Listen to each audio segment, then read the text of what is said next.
naturel, ok? Et vas-y, simplement, naturel, comme ça viendrait. La la li, la la la la.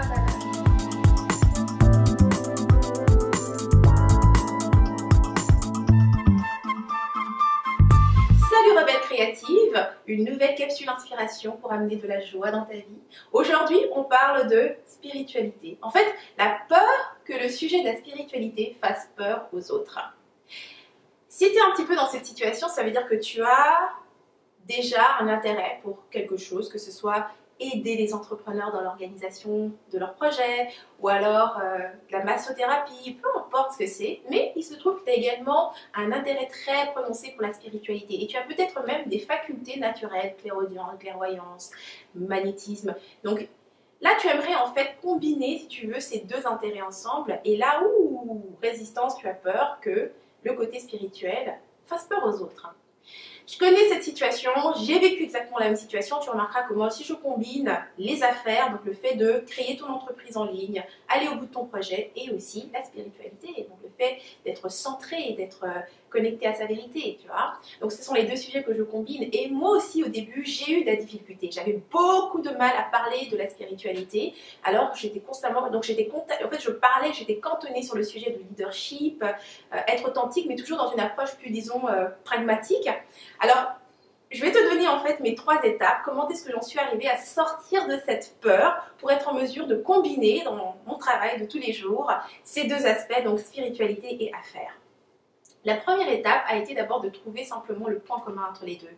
Tu sais, ce qui fait que c'est tellement difficile et que, qu'il y a cette peur en fait, tu vois, de combiner les deux, c'est que tu as l'impression que ce sont deux sujets différents, que ce sont deux mondes différents, tu vois.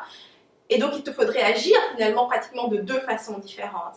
Alors qu'en réalité, connaître à fond un seul sujet, c'est en fait connaître à fond tous les autres sujets. Ce que je veux dire par là, c'est qu'il y a forcément un point commun, direct, entre ta spécialité et la spiritualité. Si tu regardes par exemple, moi, quand j'ai commencé à découvrir plus sur l'entrepreneuriat, donc tout ce qui est management, sociologie du management, philosophie du management, marketing, leadership. Donc quand je me suis mise à lire énormément sur tous ces sujets, que ce soit l'intelligence émotionnelle, donc tout ce qui en fait représente l'univers des affaires, je me suis rendu compte que plusieurs de ces sujets, je les retrouvais en spiritualité. Tu vois, parce que dans le marketing, tu retrouves des notions de psychologie. Et dans la psychologie, tu retrouves les notions de spiritualité. Tu vois. Donc bref, connaître à fond un sujet, c'est connaître à fond tous les sujets. Okay? Donc, trouve le point commun entre les différents aspects que tu aimes, donc entre les différents intérêts que tu as, et mets-toi, donc place-toi exactement à cet endroit-là, là où il y a le point commun. Moi, comment je l'utilise, tu remarqueras que souvent, je vais te donner des conseils, donc dans mes capsules d'inspiration, je parle d'aller au bout de ton projet, je te donne des conseils super pragmatiques en fait par rapport au fait d'amener ton projet jusqu'au bout, dépasser tes peurs, mais souvent lorsque je te parle d'un exemple pour que tu puisses visualiser ce dont je parle, je vais aller chercher des concepts qui sont plutôt spirituels parce que dans mon imaginaire, la manière dont je me visualise les choses, c'est par la spiritualité. Donc si je veux te donner un exemple que tu puisses comprendre, mais surtout que tu puisses ressentir, pour moi c'est important que je te le donne à travers une vision plutôt spirituelle. Donc c'est comme ça que moi j'ai trouvé une façon finalement de combiner les deux et qui est un sens pour moi. Donc c'est vraiment toi, trouve ton juste milieu. Quel est le point commun entre ces deux univers? La deuxième étape que j'ai eu besoin de faire, c'était en fait de désacraliser la spiritualité. Si tu es comme moi, si ton deuxième intérêt c'est aussi la spiritualité, que ce soit parce que tu as vécu une expérience d'éveil comme moi, ou alors parce que tu as des facultés naturelles tout simplement, eh bien, la raison pour laquelle il y a une difficulté à parler de spiritualité, c'est que ce sujet semble être réservé à certaines personnes. Moi, je sais que j'avais même l'impression carrément d'avoir fait quelque chose de mal si j'osais parler de spiritualité. Tu sais, c'est très ancré, si tu veux, dans notre esprit, dans la société que pour parler de spiritualité, tu es censé être prêtre, tu es censé être, je sais pas moi, Jésus, Bouddha ou Mohamed, enfin un être très spécial, tu vois. Donc il y a quelque chose de sacré, on ne touche pas la spiritualité à moins de, tu vois. Et donc c'est ça, quand j'ai dû désacraliser ça, c'est que la spiritualité n'est pas un sujet plus sacré que le fait d'aller acheter ma dernière paire de pompes, ok? C'est tout simplement ma vie. Ma vie est sacrée. Et peu importe ce qui se passe là-dedans, tout ça est sacré. Il s'agit d'une expérience sacrée, tu vois. Donc, à partir du moment où j'ai désacralisé la spiritualité, je pouvais rester Henriette, la fille urbaine, qui est aussi bien intéressée par la spiritualité que par la musique ou autre chose, et tout simplement qui partage, tu vois.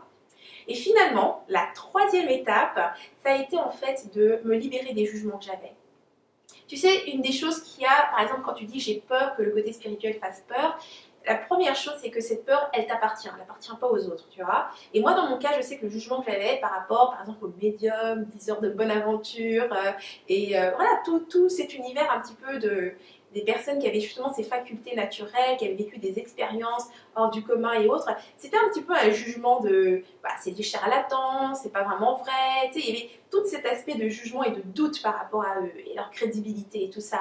Donc forcément, dès l'instant où moi je vis cette expérience d'éveil et que je m'apprête moi aussi, donc maintenant enfin, pas que je m'apprête, mais que j'ai le désir d'exprimer tout ça, eh bien je fais face à mes propres blocages, à mes propres jugements, et c'est pour ça que j'ai peur de l'exprimer. Donc je te dirais, c'est vraiment de regarder aussi donc, de ton côté, quels sont les jugements que tu portes en toi par rapport à la spiritualité, ou bien le fait d'avoir des facultés naturelles, ou bien de justement parler de spiritualité. Que penses-tu des personnes qui parlent de spiritualité? Est-ce que tu les traites de gourous, de personnes perchées? Parce que ce sont tes mots, ce sont tes pensées, ça ne vient pas des autres. Dès l'instant où j'ai commencé à parler de spiritualité, il n'y a personne qui m'a pointé du doigt pour dire que j'étais un charlatan, tu vois. Or, c'était le jugement ou bien la chose auquel j'avais le plus peur, en fait, qui arrive. Donc voilà, c'était les 3 étapes que j'avais envie de te partager par rapport à cette peur que la spiritualité fasse peur. Maintenant, j'aimerais savoir, toi, qu'est-ce que tu en penses dans les commentaires? Dis-moi, quels sont les intérêts que tu as? Est-ce que toi aussi, c'est la spiritualité et autre chose? Si c'est le cas, quel est le point commun que tu pourrais trouver entre ces 2 intérêts que tu as? Laisse-moi ça dans les commentaires, j'adorerais savoir c'est quoi ces intérêts que tu as. Donc ça termine cette capsule. Si tu as aimé l'inspiration, tu cliques sur j'aime et tu partages autour de toi. Et si tu veux d'autres inspirations comme celle-ci, rejoins-moi sur rebellecreative.com, tu t'inscris et je t'enverrai mes prochaines inspirations de mon cœur vers ton mail. Donc c'était Henriette et Dakar, je te dis à la semaine prochaine et d'ici là, agis comme rebelle créative, tu vis à fond, sans culpabiliser, sans complexe et sans stress. Ouais.